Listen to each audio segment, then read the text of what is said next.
مولا یا مولا مولا یا مولا۔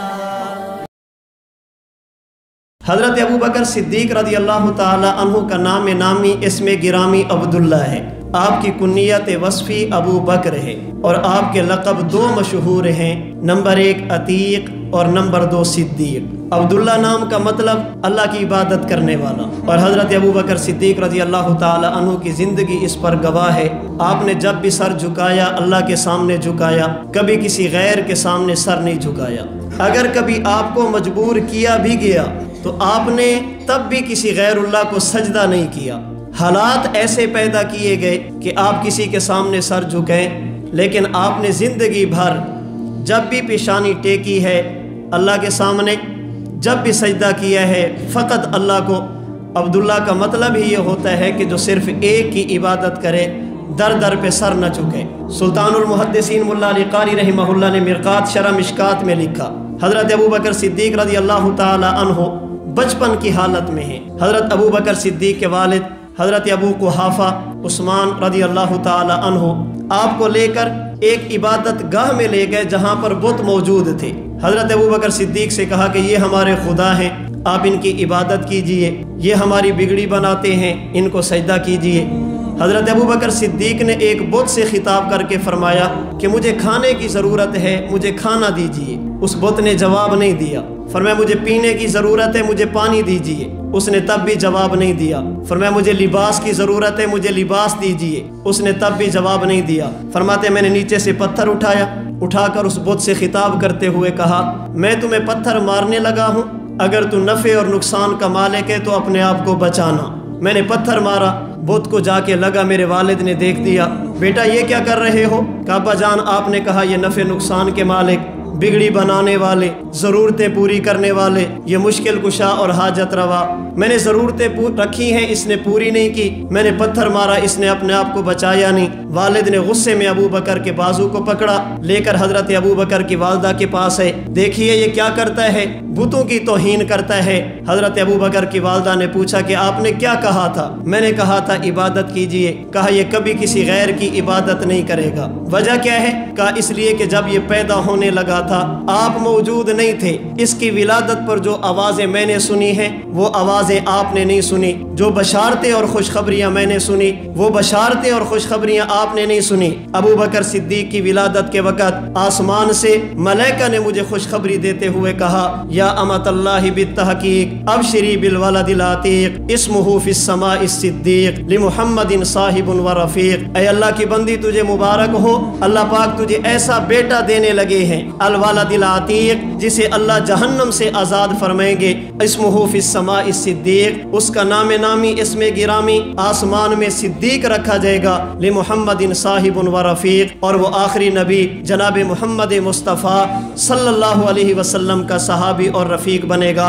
ابو بکر کے ابا جسے اللہ جہنم سے آزاد کرے وہ کبھی کسی غیر کو سجدہ نہیں کیا کرتا، جو نبی کا صحابی اور رفیق بنے وہ فقط ایک ذات کو سجدہ کیا کرتا ہے۔ تو حضرت ابو بکر صدیق کے نام عبداللہ کا مطلب یہ ہے، آپ نے کسی غیر اللہ کو سجدہ نہیں کیا، آپ نے کبھی کسی غیر کے سامنے پیشانی کو نہیں جھکایا، اس لیے آپ کا نام عبداللہ رکھا گیا۔ آپ کی کنیت وصفی یہ ابو بکر ہے۔ کنیت وصفی کا معنی یاد رکھیے، اگر کسی بندے کی کنیت اس کی اولاد کی وجہ سے رکھی جائے اسے کنیت نسبی کہا جاتا ہے۔ وہاں اب کا معنی باپ والد ہوا کرتا ہے، جیسے ابو محمد کا معنی محمد کا والد، ابو احمد کا معنی احمد کا باپ۔ یہاں پر چونکہ کنیت نسبی ہے، اولاد کی طرف منسوب ہے، اسے کنیت نسبی کہا جاتا ہے۔ اور اگر اولاد کی طرف منسوب نہ ہو، کسی خاص وصف کی بنیاد پر، کسی خاص فضیلت کی وجہ سے، کسی خاص مشن اور کاز کی وجہ سے اس کی طرف لفظ اب منسوب کیا جائے تو وہاں پر معنی باپ نہیں ہوتا،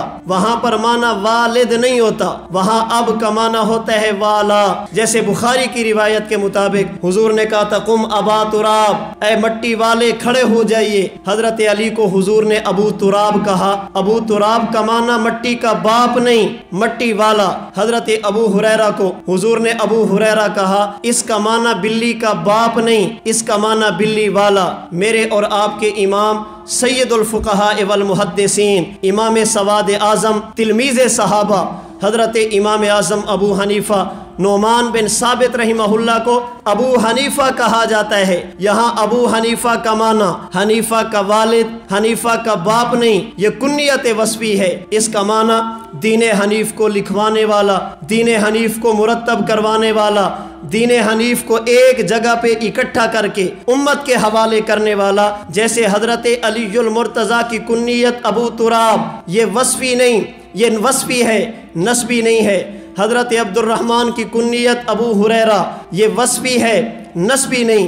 امام نعمان بن ثابت کی کنیت ابو حنیفہ، یہ وصفی ہے، نسبی نہیں۔ اسی طرح حضرت ابو بکر کی کنیت، حضرت ابو عبداللہ کی کنیت ابو بکر، یہ وصفی ہے، یہ نسبی نہیں ہے۔ سوال یہ ہے، امام حضرت ابو ہریرہ کو تو ابو ہریرہ بلی پالنے کی وجہ سے کہا گیا، امام صاحب کو تو ابو حنیفہ دین لکھوانے کی وجہ سے کہا گیا، حضرت علی المرتضیٰ کو ابو تراب مٹی پر لیٹنے کی وجہ سے کہا گیا، حضرت صدیق کو ابو بکر کیوں کہا گیا؟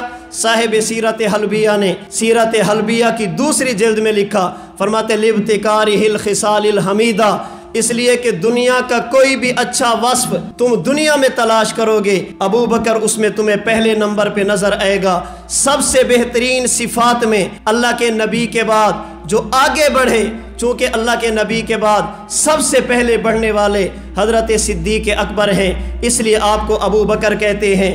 نبی کے ساتھ دوستی میں آگے بڑھنے والا ابو بکر ہے، نبی پر مال لوٹانے والا ابو بکر ہے، نبی کو کنواری بیٹی دینے والا ابو بکر ہے، دین کے لیے سب کچھ پہلے قربان کرنے والا ابو بکر ہے، نبی کے بعد مصلی پہ پہلے کھڑا ہونے والا یہ ابو بکر ہے، اللہ کے نبی کی تشریف لے جانے کے بعد نبی کا جانشین بننے والا یہ ابو بکر ہے، اللہ کے نبی کی تشریف لے جانے کے بعد پہلے انتقال خلفائے راشدین میں سے کر کے نبی کے روضے میں ساتھ جانے والا ابو بکر ہے، قیامت کے دن نبی کے ساتھ قبر سے اٹھنے والا یہ ابو بکر ہے، جنت میں جانے والا نبی کے ساتھ یہ ابو بکر ہے۔ بلکہ بخاری شریف کی روایت کو اس کے ساتھ ملائیے تاکہ پتہ چلے نبی کے ساتھ ابو بکر صدیق چلتا کیسے ہے۔ رحمت کائنات صلی اللہ علیہ وسلم نے ایک مجلس میں بیٹھ کر فرمایا لوگو جنت کے 8 دروازے،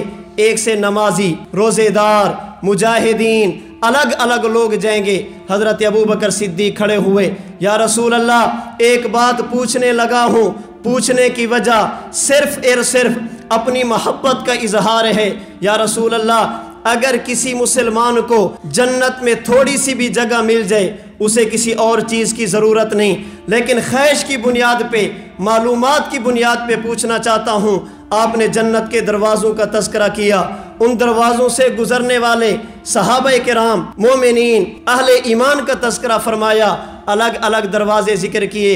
حضور ذرا یہ تو بتائیے کیا آپ کی امت میں کوئی ایسا فرد بھی ہوگا جو قیامت کے دن میدان حشر میں جائے، سامنے جنت لے جائے، جنت کے 8 دروازے لے جائیں اور ہر دروازے کی خواہش یہ ہو یہ بندہ مجھ سے گزر کے جائے، ہر دروازے کی خواہش یہ ہو اے کاش اس کا گزر مجھ سے ہو جائے۔ آسان لفظوں میں کہنا چاہوں گا یا رسول اللہ آپ کی امت تو جنت کے لیے ترسے گی، کیا کوئی ایسا خوش نصیب بھی ہوگا جس کے لیے اللہ کی جنت ترسے؟ رحمت کائنات نے مسکرا کے فرمایا نعم وارجو ان تکون منہم، ابو بکر بالکل ہوگا، اور میں محمد یقین کے ساتھ کہتا ہوں قیامت کے دن جب تو اللہ کی جنت کے سامنے جائے گا ہر کسی کی خواہش ہوگی میں جنت میں جاؤں، اور جنت کی خواہش یہ ہوگی ابو بکر مجھ میں آ جائے۔ جنت کے لیے لوگ ترسیں گے اور تیرے لیے جنت ترسے گی۔ ابو بکر صدیق رضی اللہ تعالی عنہ